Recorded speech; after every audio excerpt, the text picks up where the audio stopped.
السلام علیکم پیارے دوستوں، امید کرتا ہوں کہ آپ سب خیریت سے ہوں گے، بالکل ٹھیک ہوں گے۔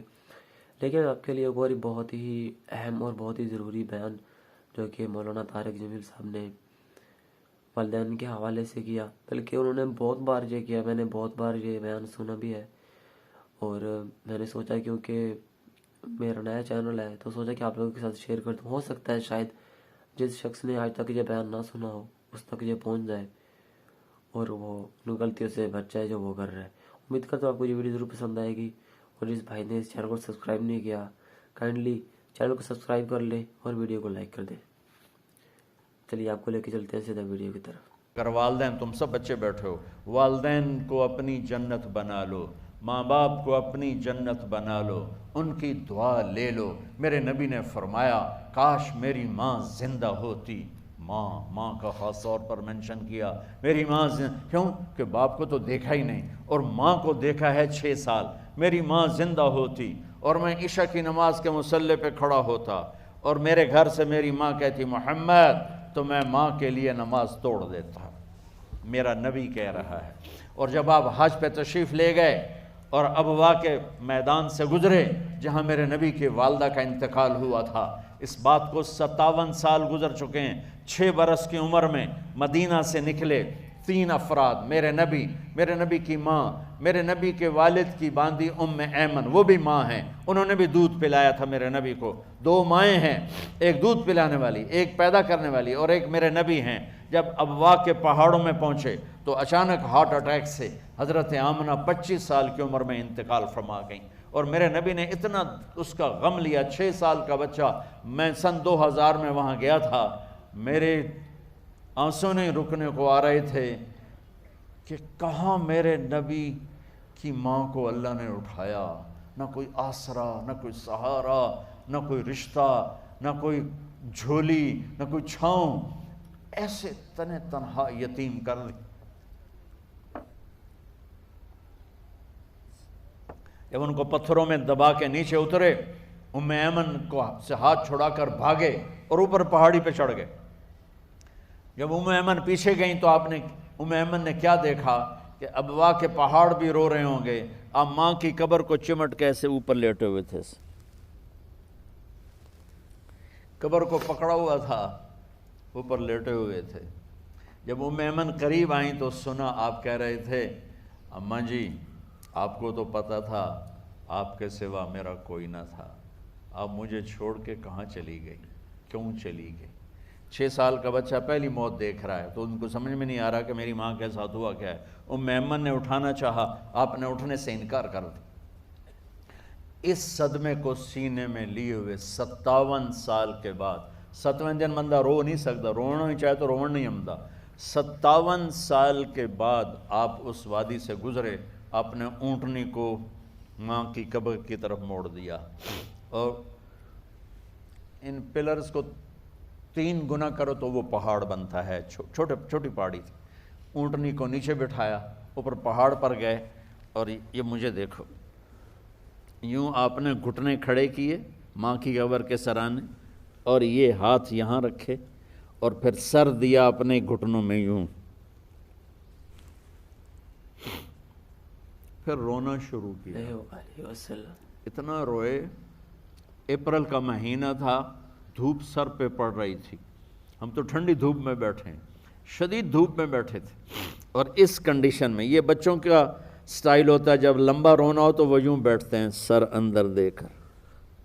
اتنا روئے کہ آپ کی داڑھی ساری آنسوں سے بھر گئی، سینہ تر ہو گیا، احرام تر ہو گیا، اور کئی گھنٹے بیٹھ کے روتے رہے۔ 2 جہان کے سردار ہو کر تمنا کر رہے ہیں کاش اے اماں تو زندہ ہوتی، تو مجھے کہتی محمد، میں تیرے لیے نماز توڑ دیتا۔ اور میرے نبی نے، یہ بچیاں غور سے سنو، میرے نبی سے پوچھا گیا یا رسول اللہ قیامت کب آئے گی؟ آپ نے فرمایا یہ تو اللہ کو پتہ ہے۔ نے کہا یا رسول اللہ کوئی نشانی بتا دیں۔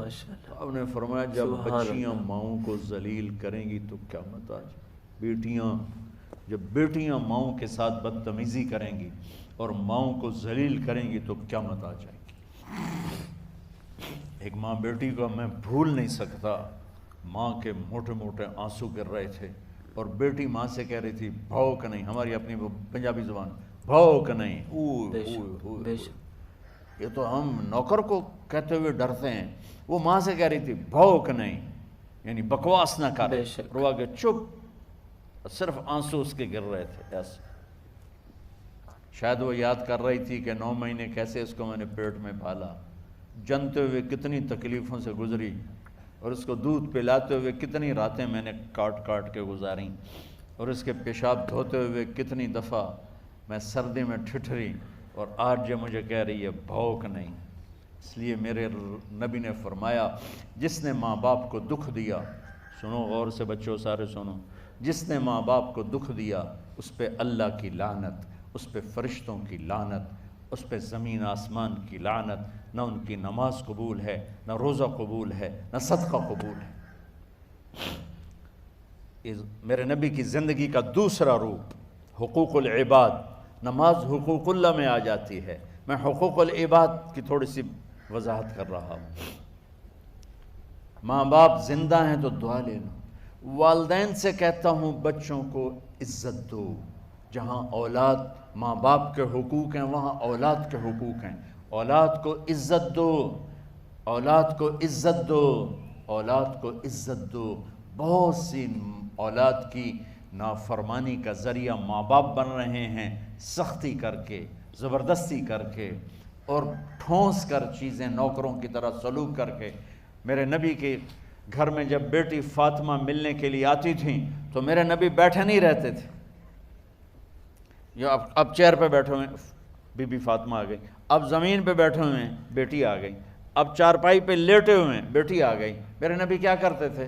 کھڑے ہو جاتے تھے، کھڑے ہو جاتے، ایک دم کھڑے ہو جاتے تھے، اور پھر کھڑے نہیں رہتے تھے، تیزی سے آگے بڑھتے تھے اور حضرت فاطمہ کا ہاتھ پکڑ لیتے تھے۔ یہ والدین غور سے سنو، حضرت فاطمہ کا ہاتھ پکڑ لیتے تھے اور ہاتھ پکڑ کے مجھے دیکھو یوں بوسہ لیتے تھے، بیٹی کا بوسہ لیتے تھے، پھر ہاتھ چھوڑتے نہیں تھے، ہاتھ پکڑے پکڑے لاتے لاتے لاتے ان کو چارپائی پر پہلے بٹھاتے تھے پھر خود بیٹھتے تھے۔